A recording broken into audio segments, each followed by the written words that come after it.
2020 में कोरोना लगने के बाद ही मैंने घर छोड़ा। 2020 से 2026 हो गया, लगभग 6 साल। और इन 6 साल की ड्यूरेशन में मैंने भारत के अलग-अलग गुरुकुल गुरुकुल भी, अगर आप नाम सुने तो गुरुकुल ऐसा नहीं है कि एक ही प्रकार का गुरुकुल होता है। गुरुकुल कम से कम 8 से 10 प्रकार के होते हैं। पौराणिक गुरुकुल अलग होते हैं, आर्यों के गुरुकुल अलग होते हैं और सतवृत्त समाज के गुरुकुल अलग होते हैं। इस तरह करके और आर्यों में भी कई सारे गुरुकुल बटे हुए आर्य समाज के जो गुरुकुल होते हैं, कुछ में मॉडर्न शिक्षा दी जाती है, कुछ में वैदिक शिक्षा दी जाती है, कुछ में दोनों की कंबाइंड दी जाती है। और इन 6 साल की ड्यूरेशन में मैंने नॉर्थ ईस्ट को छोड़ दें जो 7 सिस्टर्स हैं, और उत्तराखंड, नहीं सॉरी, लद्दाख और जम्मू कश्मीर छोड़ दें, बाकी मैंने लगभग पूरे भारत की यात्रा कर ली है। और अब मैं गुरुकुलों के विषय में बात करूंगा। देखिए, मैंने जो गुरुकुल आज से 3 साल पहले शुरू किया, आप चाहें तो बाद में इसको सर्च कर सकते हैं गूगल पे या सॉरी फेसबुक पे, वेद विद्या गुरुकुलम, जिसके 2,44,000 फॉलोअर जो मैंने अपनी दम पे अपने फ़ोन से शूट करके तैयार किए थे। लेकिन अचानक से मुझे वहाँ से निकाल दिया गया आज से लगभग 3 महीने पहले, और सब कुछ अपने ही हैंड ओवर उन्होंने कर लिया। और फिर उसके बाद मैं अब खेती की फील्ड की तरफ बढ़ा हूँ। गुरुकुलों का रास्ता जो है मैंने छोड़ दिया है। अब गुरुकुल शिक्षा पद्धति और एक भारतीय शिक्षा बोर्ड जो रामदेव की मुहिम के द्वारा चलाया गया, पतंजलि के द्वारा, जिसमें भारत सरकार का एक अच्छा रोल रहा। और पौराणिक गुरुकुल के बारे में भी मैं पहले विस्तार से बताऊंगा। पौराणिक गुरुकुल वो गुरुकुल होते हैं जहाँ पुराणों की शिक्षा दी जाती है। हमारे लगभग 18 पुराण हैं, वहाँ पुराण पढ़ाए जाते हैं और वहाँ वेद पे जोर नहीं दिया जाता है। इन्हें बोलते हैं पौराणिक गुरुकुल, जो चलते हैं मंदिरों में। उसमें मुख्य जो वरीयता दी जाती है कुछ मंदिरों में, जैसे मीनाक्षी मंदिर मदुरई का है, वहाँ वरीयता दी जाती है ब्राह्मणों को। ऐसे ही एक तमिलनाडु में भी एक मंदिर है रामेश्वरम के पास, वहाँ एक गुरुकुल है, वहाँ भी वरीयता दी जाती है अपने ब्राह्मणों को। ऐसे ही करके कई सारे गुरुकुल हैं। लेकिन हरियाणा के जो गुरुकुल है, वहाँ किसी भी कास्ट को, किसी भी धर्म के लोगों को, सिर्फ मुसलमान को छोड़ दें तो वहाँ भी सबको रहने और पढ़ने की इजाज़त होती है। लेकिन वो जो गुरुकुल होते हैं, उन गुरुकुल के अंदर दी जाती है वैदिक शिक्षा, और वो पुराण को तुरंत ही नकार देते हैं। वो कहते हैं पुराण क्या है, एक कल्पना है।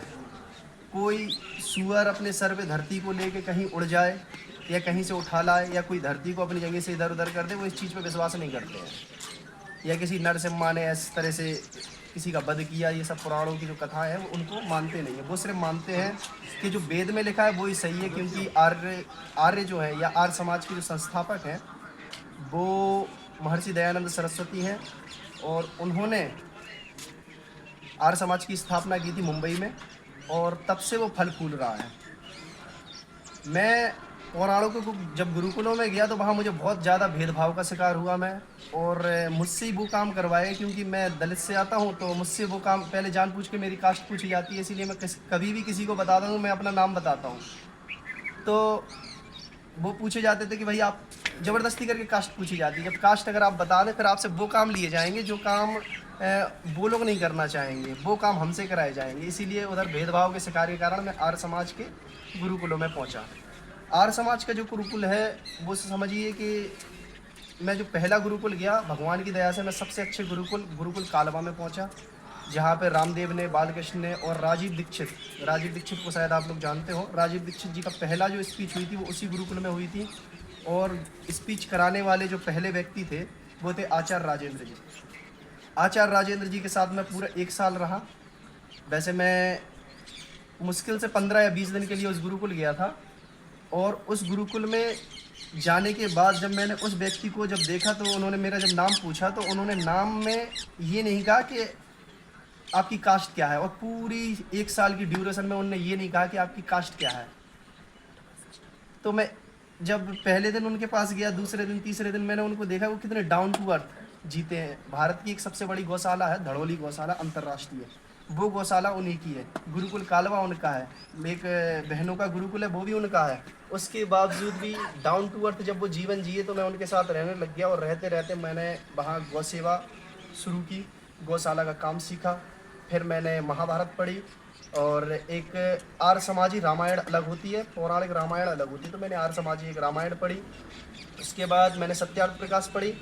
और पढ़ते पढ़ते मुझे एक बात महसूस हुई कि जो ये पुस्तक है सत्यार्थ प्रकाश, कभी आपको समय मिले तो आप इसको जरूर पढ़ें। सत्यार्थ प्रकाश जो पुस्तक है 14 समुल्लासों में बटी हुई है।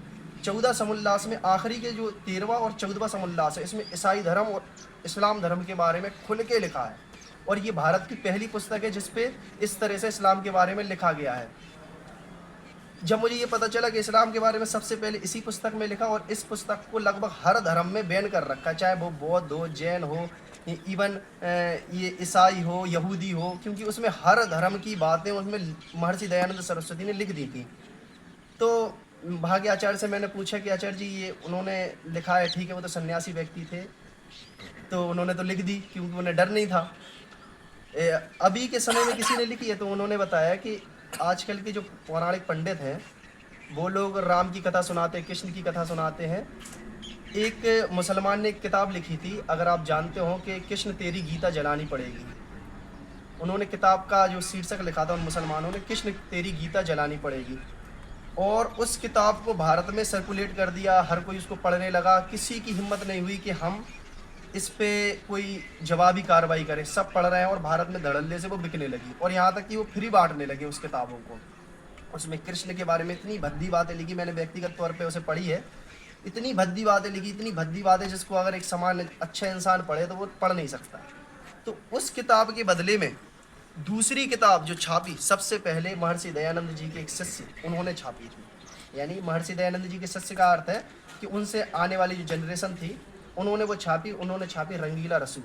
रंगीला रसूल का अर्थ होता है कि जो उनका रसूल है मोहम्मद, प्रॉफिट मोहम्मद, उसने कितनी गंदी हरकतें की, कितनी छोटी छोटी लड़कियों से शादी की, वो सारी बातें उन्होंने उसमें लिख दी। वो भी भारत में बैन है।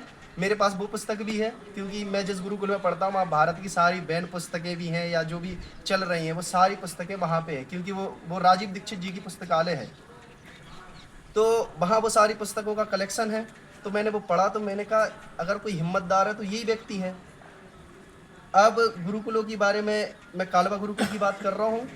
देखिए महर्षि दयानंद जो सरस्वती थे उनके सामने बैठ के पढ़ने वाले ओमानंद जी हुए, उनके सामने बैठ के पढ़ने वाले एक श्रद्धानंद जी हुए, उनके सामने बैठ के पढ़ने वाले संपूर्णानंद जी, उनके सामने बलदेव जी, उनके सामने राजेंद्र जी, उनके सामने बैठ के थोड़ा बहुत ज्ञान मैंने लिया था। तो ये क्रम चला आ रहा था। उसके बाद 1 साल के बाद मैंने वो गुरुकुल छोड़ दिया क्योंकि आचार्य जी ने बोला था कि अगर आप वेदों को पढ़ना चाहते हैं तो आप रुकें, और नहीं तो अगर आप समाज सेवा करना चाहते हैं तो आपको कहीं बसना नहीं चाहिए। आप घर तो आपने छोड़ दिया, आप घर छोड़ के अगर यहाँ भी बस जाएंगे तो आप फिर वेदों को पढ़ें या शास्त्रों को पढ़ें। आप डिसाइड करें आप शास्त्रों को पढ़ेंगे, क्योंकि पूरा 1 साल मैंने सिर्फ संध्या हवन में निकाला। तो उन्होंने कहा कि आप क्या डिसाइड करेंगे। मैंने कहा आचार्य जी मैं अपना गुरुकुल खोलूँगा। तो उन्होंने कहा ठीक है आप अपना गुरुकुल खोलना चाहते हैं, जो भी सहायता पड़ेगी मैं आपकी करूँगा। तो उन्होंने एक पौराणिक गुरुकुल है, पौराणिक मंदिर था रामदास, जो है नलवी खुर्द में। नलवी खुर्द करनाल, कर्ण की जन्मभूमि, करनाल से लगभग 15 किलोमीटर दूर था ये। तो वहाँ पे मुझे जब वो जगह मिली तो हमने 3-4 लोग ने इकट्ठा करके उस गुरुकुल की एक तरह से स्थापना शुरू की। मैं खुद व्यक्तिगत तौर पे मुंबई, महाराष्ट्र, झारखंड जाके मैंने बच्चों को वहाँ से लाया, और धीरे धीरे करके हमने 100 बच्चे कर लिए। 100 बच्चे करने के बाद मेरा जो खेल है वो मलखम्ब है, जो यहाँ ये मध्य प्रदेश राज्य का राजकीय खेल है। मैं मलखम्ब में नेशनल हूँ। तो मैंने वो सिखाना शुरू किया, और ज्योग्राफी, पॉलिटी और हिस्ट्री और इकोनॉमिक्स ये मेरे सब्जेक्ट रहे जो मैं अपने बच्चों को पढ़ाना शुरू किया। हमने कुछ टीचर हायर किए, और करते करते हमने 3 साल की ड्यूरेशन, एक्चुअल में बच्चे कुछ पुराने भी थे, तो 4 साल की ड्यूरेशन में हमने 2,44,000 फेसबुक पर फॉलोअर किए। आप सर्च कर सकते हैं वेद विद्या गुरुकुल करके, लेकिन उसको फॉलो मत करना। मैं इसका कारण ये है, अगर हमने फॉलो किया तो प्रॉफिट उनको मिलेगा जो शादी करके उस गुरुकुल को कब जा चुके हैं।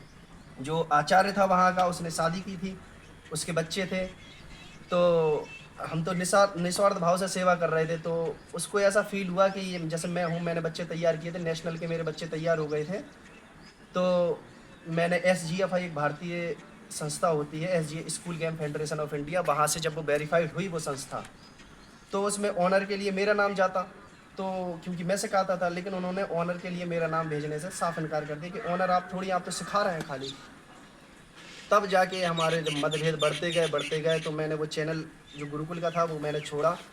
उस समय जब मैंने छोड़ा 2,44,000 थे, आज भी अगर आप जाके देखें तो 2,44,000 से ज़्यादा नहीं है।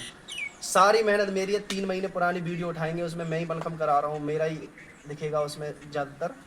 लेकिन अब उनका दिखने लगा है, लेकिन वो चल नहीं रही है। तो उनको, क्योंकि जब हमारे चैनल सोशल मीडिया पे चलने लगते हैं तो हमें विदेशी फंडिंग भी होने लगती है।